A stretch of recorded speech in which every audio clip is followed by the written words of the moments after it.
Oh, hello. This is not J Ram. And I'm Jeff Suarez Grant. This is Get with the Program. Yeah, here we talk about a question we have about online course design. As we help faculty build their courses, we have our own questions. Hey, Not, what's our big question for this episode? Our big question is, why are learner-to-learner interactions so important in an online course? What's a learner-to-learner interaction? What's a good example for that? A learner-to-learner interaction is when students communicate with each other and work together to solve problems, to discuss topics, um, to help each other with their homework, to present together. That sounds like it would be easier to do in a physical classroom. I guess I'm thinking about like what are some of the problems that happen when we build an online course or we take what we do in the classroom and try and do it in the online space. Um, I think, I mean, often, especially with remote courses, faculty um, use Zoom or another kind of video conference platform to replicate what they did in person, but it comes out a little different. So, for example, when they use Zoom to present, typically or originally, many times faculty lecture, to their students in a video conferencing tool. And, maybe there's a time for questions at the end, but the lecture is the main focus of it. And sometimes it's hard to infer what students are thinking and how they're reacting to the material within a conferencing platform like that. That's interesting because I think it's hard to do that in person too. Like Mhm. there's that I usually hear people say this when we're talking about like online, like they can't look out at their students' faces and see Mhm. confusion. But like that's not the whole picture either, right? Like yes, body language is important, but there are specific teaching practices, right? Like checking for understanding, wait time, these teaching practices that have to do with like facilitating an in-class room session. And so some of that doesn't really work as well in Zoom. Or I guess that's the other thing is, when we help faculty build online courses, we try to de-emphasize Zoom because we don't want to do Zoom University, right? Mhm. That's not really that's not low bandwidth. We are concerned about, students being able to complete the course when they're able to. Usually, students' motivations for an online course is they want flexibility, maximum flexibility. Mhm. So there's some issues there. Yeah, like I said, there's issues in the physical classroom as well with getting learners measuring how they're taking in material. Um, On the other side, however, sometimes in the online space, it's strictly asynchronous, mhm. or maybe it's like a correspondence course where you do some work, submit it through Canvas, for instance, and wait to get feedback. And you receive that feedback and you proceed like that throughout the course. Or Mhm. like a compliance training where, students kind of review content and then take a quiz and then conclude, or something like LinkedIn Learning as well. Um, Mhm. Watch your video, respond. It's designed well, with chunked topics and skills even, but ultimately you're just interacting with the content, how it's designed. So is that online instruction? What do you think? Yeah, I mean, I think I have done like, just this week. I'm doing some professional development where there is no learner to learner interaction, Hmm. and I'm learning. I think though that it kind of lends itself to the subject matter. It's Hmm. we're both taking this course on accessibility through Hmm. Utah State University, Hmm. and yeah, it's really well designed, and I'm not really missing learner to learner. Um, so maybe it's worth talking about like what are the essential ingredients because it's there's more to just learner to learner. There's also learner to instructor. Um, how does the learner to learner kind of fit in with those other elements in that community of inquiry, which is the model we're kind of referring to? Yeah, according to this model, there's three main interactions that compose a optimal or complete learning experience. There's learner to instructor. Um, so that's kind of that peer, not the peer, but the faculty feedback that you would get and relationship with the faculty. There's learner to content, which is like a lecture or a book or a textbook or materials where it's well-designed material similar to the course that we're taking. But it's really you and that course interacting with each other in that way, um, which can be still guided, but it's you and the content. And then the third part is that learner to learner, the peer learning. So according to this model, all three have to be combined to compose that complete learning experience. But then there are learning experiences that don't require that. Hmm. Um, do you think, I mean, like what sort of activities or what sort of like outcomes are aided when students are working and thinking and learning together? And is that always needed in every single course? I think to some extent it is needed in most courses. Um, I think especially when you're new to the subject, it's Mm. good to relate, um, orient what you're learning to the wider world, the real world. Um, so when I first did accessibility training, my first big foray into it was an event at CSUN. That was an in-person event, and it was eye-opening because the presenter was hard of hearing, and I really experienced. Um, I mean, the presenter walked me through what it was like. So I had a emotional and kind of conceptual grasp of the situation in that in-person, live, peer-to-peer, learn to instructor environment and experience.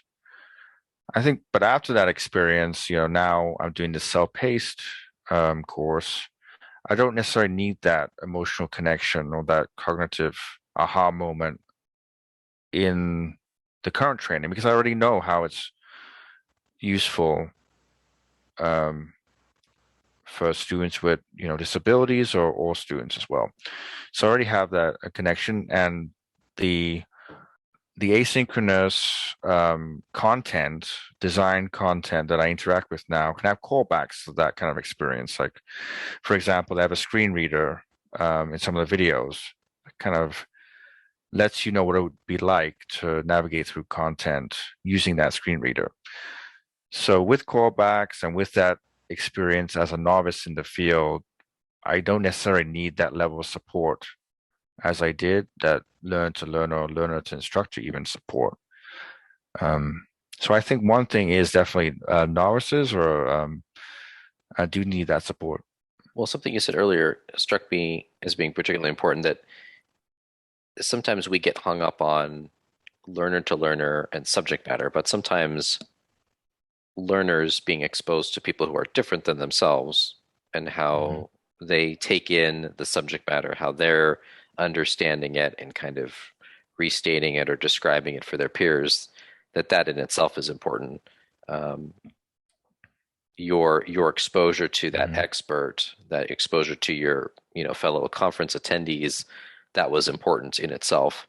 Um, do you think students do some of this on their own? Like if they're not talking, if you don't have discussions in your class, are they talking somewhere else with their classmates?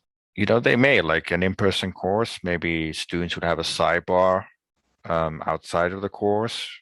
They would meet after lecture and discuss what went on, have private study groups. And online, it's the same thing. Maybe I think they do. They do this. Many students, they have, online groups using technology, social media technologies like Discord, WhatsApp, um, and they even have like a Facebook book exchange where you can go and see what the students are thinking. But they have them, so they have them based for all Cal State LA students, but also for particular courses. And they may use this space to, ask questions about the assignment, um, like as they would in person, maybe complain a little bit. So, um, and that's okay. They can have that space to themselves, I think. Um, but sometimes I feel like, why not have some of that in some form in your class, right? Yeah, I think it's tempting to like want to, I don't know, like tell the students, don't ask your questions on the back channel or the Discord channel, or don't text your classmates, email me. Like I'm the one who wrote the assignment. You should be asking me. But it is kind of a social activity, and like you said, not like there is some complaining and venting that has to occur.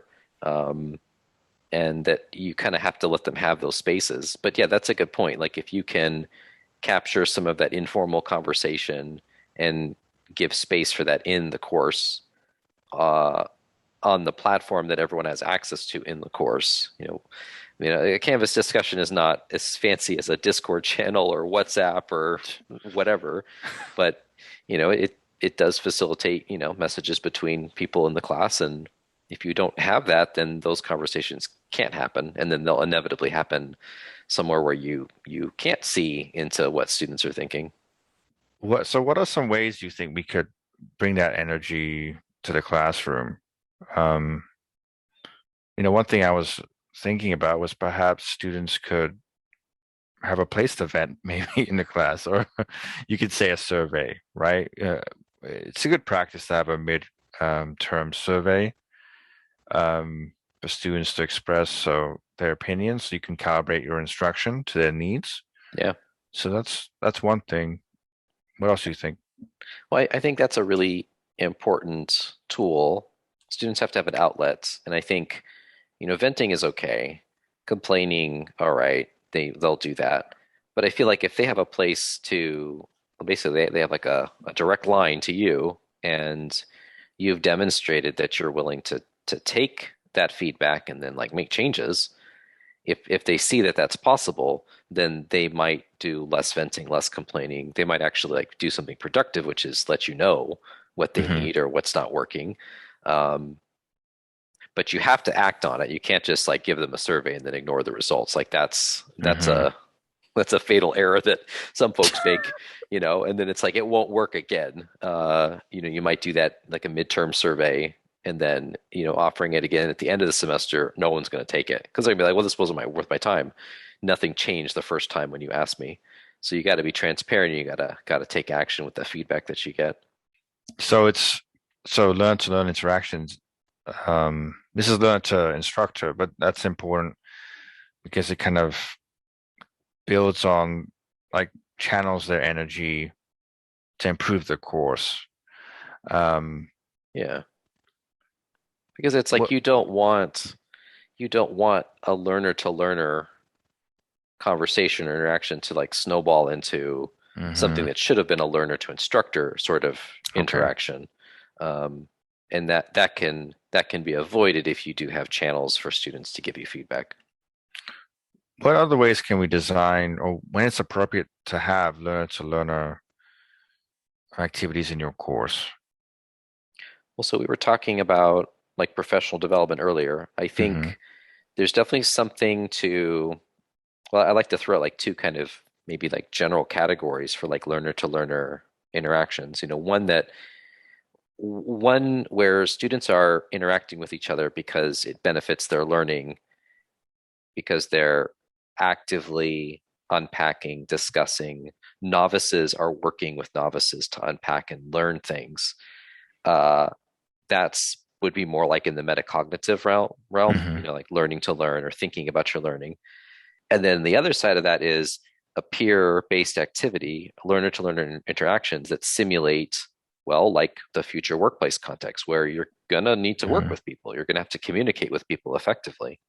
Um, so, yeah, I think there's room for both of those. Do you think that every course lends itself to both of those? I think I asked you earlier about the metacognitive piece.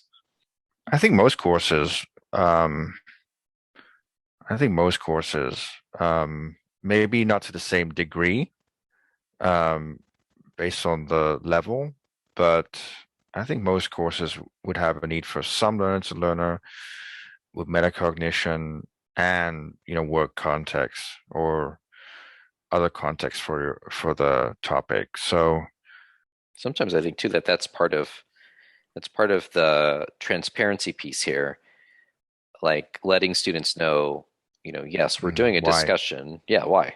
It's not just because I want you to like, tell me about the chapter. I also want you to practice, writing. I want you to practice professionally communicating with your colleagues in an electronic space because you're going to do that in the future. Mhm. Like it's worth telling students that. I think that might be something that's frustrating for many students, maybe some faculty too at Learner to Learner, is that it can seem like busy work.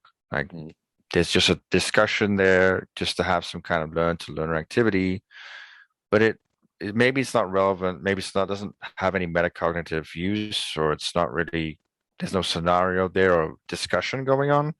Maybe just posting work, etc. So um, intentionality with that learn to learn is important, and grounding it in the subject matter and the skills you want students to hone by the end of the course.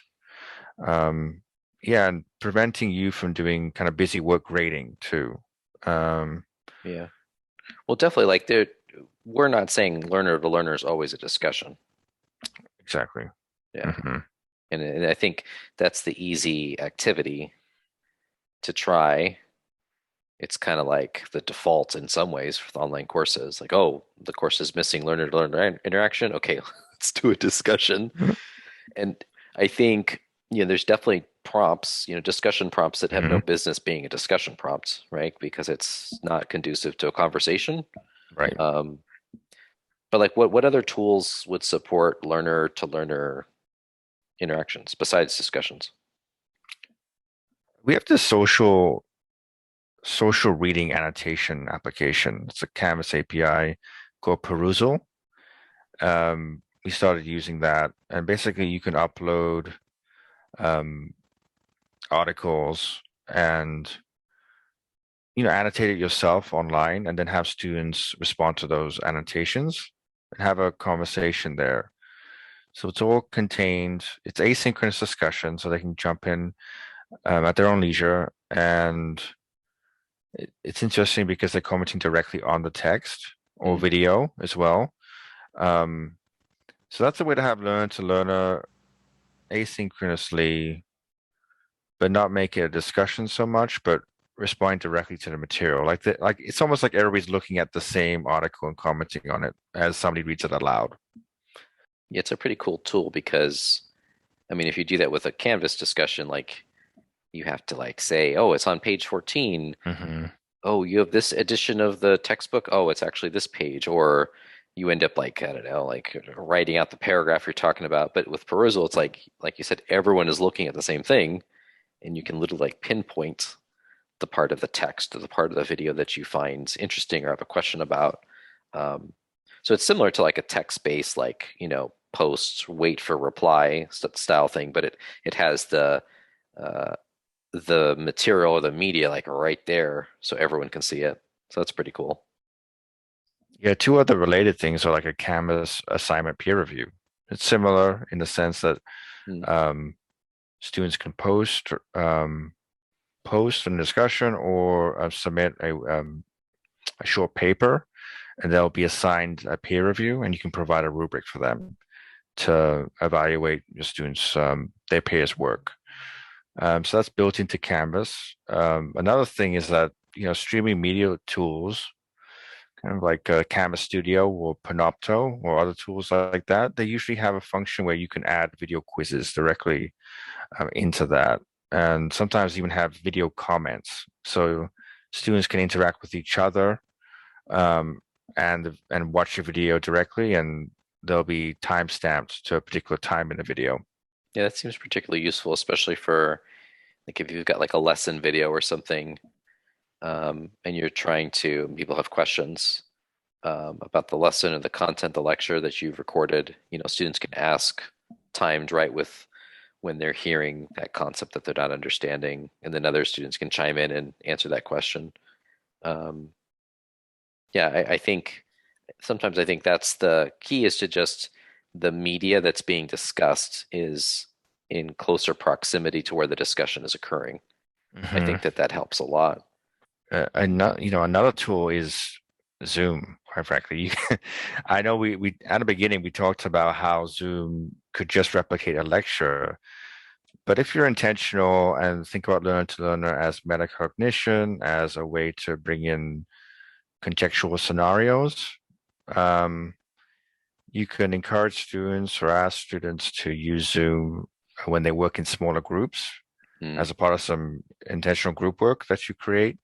Um, use Zoom to record their own presentations that they can work on together and then post. So and use Zoom for office hours. Maybe come to office hours in a group too. So any of it's learner to instructor in office hours, there's a group there too. So they're getting both learner to instructor and learner to learner. Yeah, so like we're maybe not big fans of using Zoom to like conduct the class session Hmm. live with everyone in the same meeting, but to have it as like smaller, more distributed meetings, especially to support group work. I feel like that is something that not maybe not all students are aware of, that Hmm. if you're a Cal State LA community member, you have access to Zoom with no limitations. You can use it to meet with your family, for crying out loud. You can use it to work with your group project, your group members. It's there. It's all right there in the portal. Um, and yeah, the idea of using office hours, like having students attend in groups.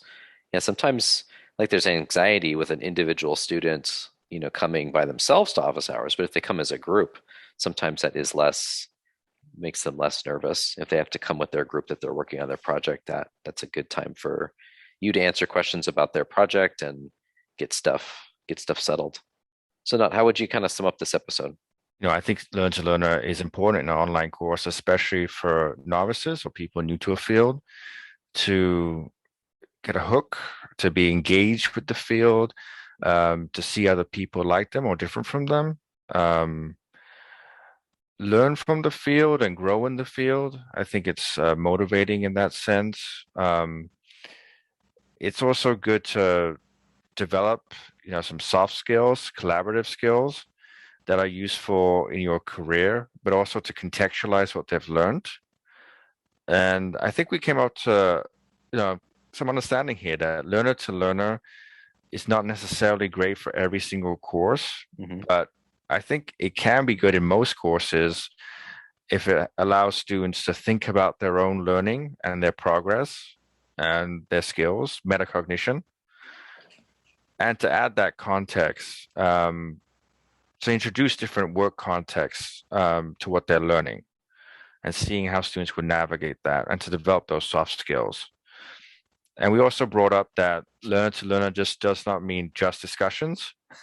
There's better ways to craft it, crafting discussions to discuss, to debate, having scenarios, using discussions to share work, but not just Canvas discussions, right? There's a lot of tools available to you in online education. You can use um, a peer review, um, streaming media tools with video comments, um, social annotation tools, and also intentional use of video conference tools like Zoom. Yeah, I think that really helps to answer that question. Why are learner to learner interactions so important in an online course? Yeah. Well, I'm Jeff Suarez Grant, And I'm not Jairam. and this was Get with the Program.